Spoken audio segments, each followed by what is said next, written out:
ఇవాళ మనం చందమామ కథల నుండి తోటమాలి అనే కథని పాడుకుందాం. తోటమాలి బావి నీళ్లు తోడబోవుచు అంగవేసి నీళ్లలోకి తొంగి చూచెను. నిప్పు ముద్ద వంటి ప్రొద్దు నీళ్ల లోపల ప్రతిఫలిస్తూ వాని కంట బడ్డదంతట. భార్యనతడు పిలిచి చూడు సూర్యునెవ్వరో బావిలోన ద్రోసినారు పాపమాయన.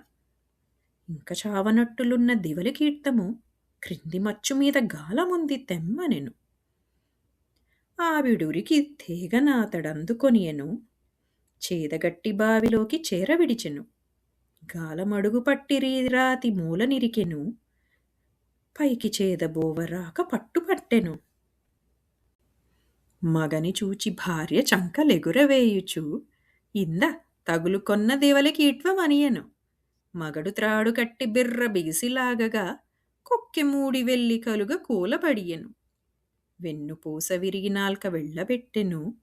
పెండ్లమావురన్నడతడు పెనగి లేచుచూ మింటివైపు చూచి సూస్తివంటే సూర్యుడు ఒక్క దెబ్బకెగిరి బావి నుండి మింటికి టాకి నిల్చినాడు నా తడాకా తెలిసెనా అంటూ సగము తెగిన చేదనతడు లాగెను.